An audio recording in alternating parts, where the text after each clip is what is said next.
नमस्कार। संतोष की रिपोर्ट में आप सबों का स्वागत है।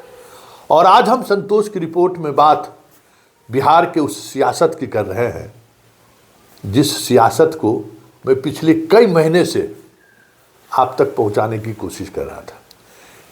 इशारों में ही सही मैं आपको संकेत के तौर पर कह रहा था कि नीतीश कुमार अब सिर्फ मुखौटा है। नीतीश कुमार अब बस सिर्फ नाम के मुख्यमंत्री हैं। शासन और उनकी पार्टी का बागडोर कोई और संभाल रहा है।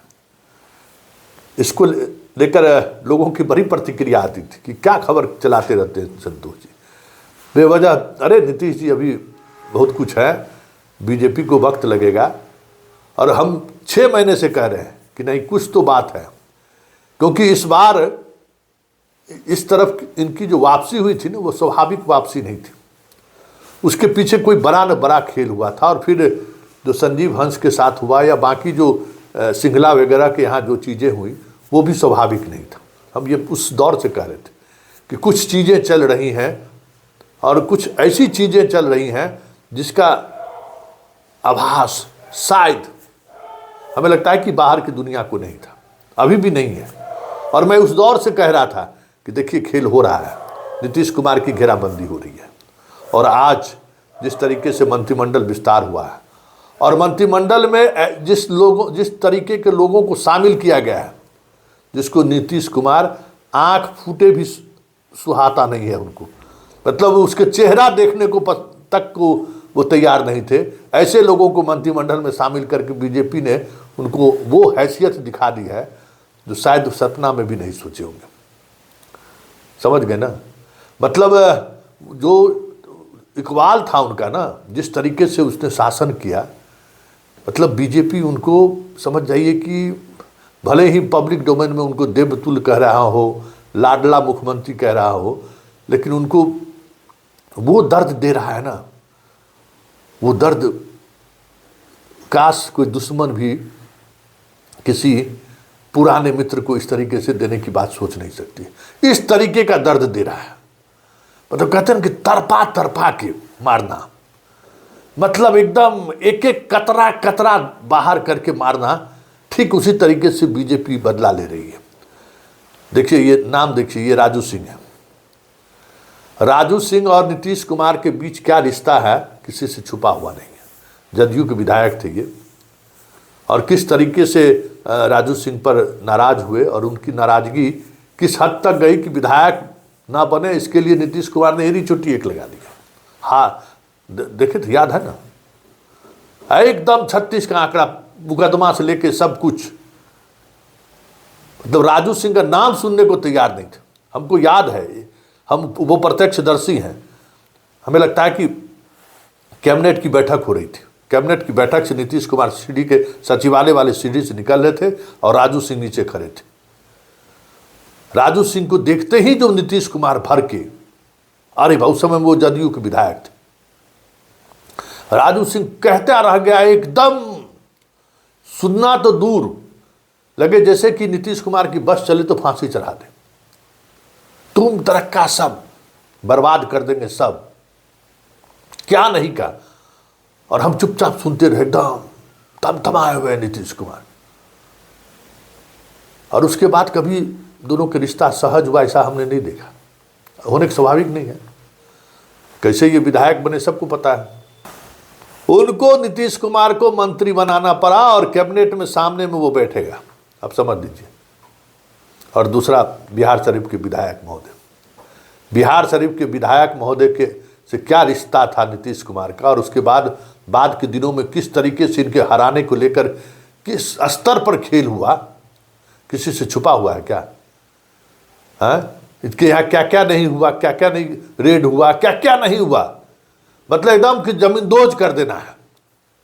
नीतीश कुमार के नालंदा का कोई कोयड़ी नीतीश कुमार को आंख दिखा दे, वो भी नीतीश कुमार के, क्या वो बर्दाश्त करने की स्थिति में थे क्या?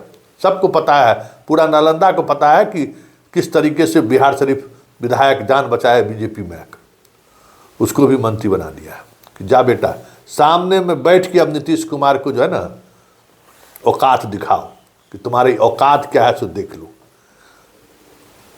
मंटू हालांकि मंटू का उस तरीके का रिश्ता नीतीश कुमार से नहीं रहा है, मंटू का रिश्ता बेहतर रहा है। लेकिन कुर्मी चेतना रैली करके कि भाई कुर्मी का नेता का मैं हूं, मुझे वारिस के रूप में स्वीकार कीजिए, ये किसी कुर्मी नेता ने अगर सीधे सीधे तौर पर चुनौती दिया तो वो मंटू,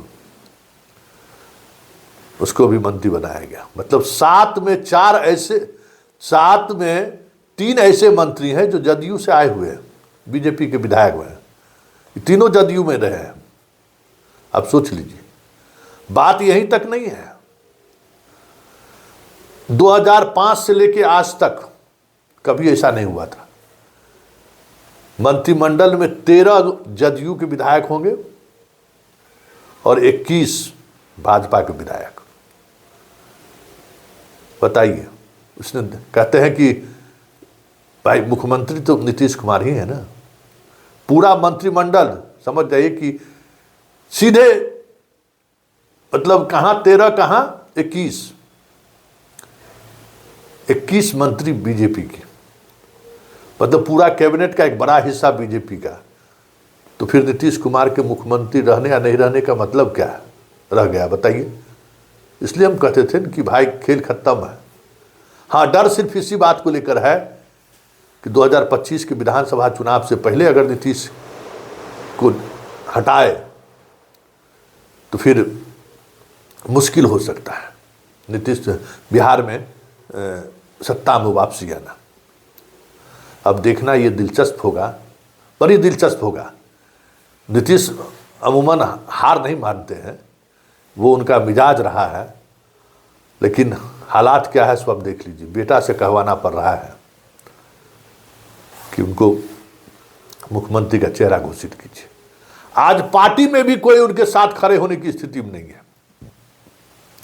पार्टी में भी आज कोई उनके लिए खड़ा नहीं हो रहा है कि कोई एक शब्द बोल दे कि नीतीश बाबू को मुख्यमंत्री पद का उम्मीदवार घोषित कीजिए और उसके साथ चुनाव लड़ने के लिए चलिए।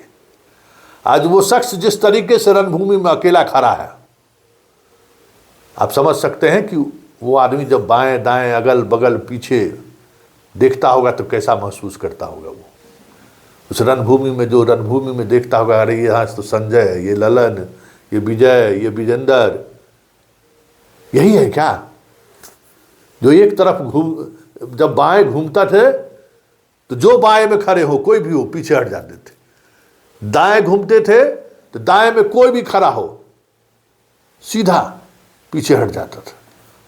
उस शख्स का आज क्या हाल है जरा देखिए, किस तरीके से तिल तिल कर मर रहा होगा ये शख्स, आप समझ सकते हैं। तो ऐसे में सिर फिरे की तरह बात नहीं करे तो क्या करेगा भाई। बीमार आदमी जिंदा है, यही बहुत बड़ी बात है। किसी व्यक्ति को अगर मारना हो, किसी व्यक्ति के जीवन के लीला को समाप्त करना हो, तो उस व्यक्ति के अंदर की जो चमक है ना, उस व्यक्ति के अंदर की जो चुनौती है ना, उस पर चोट किया जाता है। तो मोदी और शाह नीतीश कुमार के साथ वही कर रहे हैं, चुन चुन कर बदला ले रहे हैं। कहते हैं ना कि चुन चुन कर बदला लेना, चुन चुन कर बदला ले रहे हैं और दिखा रहे हैं कि देख नीतीश तेरी औकात क्या है। नीतीश बदल ले, पाला बदल ले, तेरी ताकत है तो तू पाला बदल ले। इस बार जा लालू के पास। वाकई में ना आज नीतीश के साथ उनकी पार्टी खड़ा है, न उनके चहेते ऑफिसर खड़े हैं। सरकार और पार्टी दोनों उनके हाथों से काफी दूर चला गया है। हाँ, नीतीश कोशिश कर रहे हैं कि किसी तरीके से हम फिर से उसको वापस लाएं। उम्र का तकाजा भी है और जिस बीमारी से ये जूझ रहे हैं वो बीमारी भी कहीं न कहीं उन्हें मजबूर कर रहा है। लेकिन उससे कहीं ज़्यादा मजबूर वो ईडी और सीबीआई का पोटली है, हमें जो लगता है, जो इनको विवश और लाचार कर दिया है। कुछ चीज़ें ऐसी हैं जिसको नीतीश फेस नहीं कर पा रहे हैं। कुछ बात ऐसी है जो बार बार नीतीश को आंख झुकाने पर मजबूर कर रहा है। देखिए, यही बीजेपी है, जिसको देवता मानता है, जिसको लाडला मानता है, उसके साथ किस तरीके का सलूक कर रहा है। अब बार बार कहते हैं कि देखिए, सियासत में जितना क्रूर शासक नीतीश कुमार भी कम बड़ा क्रूर नहीं रहा है। अपने राजनीतिक जीवन में जिस क्रूरता से अपने साथ काम करने वाले लोगों को रगड़ रगड़ के मारा है, वे कम नहीं रहे हैं क्रूर। लेकिन उससे कहीं बड़ा क्रूर मोदी। ये अलग बात है कि नीतीश कुमार को जमींदोज करने में मोदी को लगभग 11 वर्ष लग गया। इसमें तो कोई दो मत नहीं। 11 वर्ष तक मोदी से फाइट करते रहे, एक से एक दाव मोदी ने खेला, लेकिन हर दाव का काट नीतीश निकालते रहे। लेकिन इस बार नीतीश लगता है कि चक्रव्यूह नहीं कह सकते हैं कि ससरफानी में, हम लोग क्या है, ससरफानी में इस तरीके से फंस चुके हैं कि सांस ले या नहीं ले, ये इजाज़त भी इनको दिल्ली से लेनी पड़ रही है।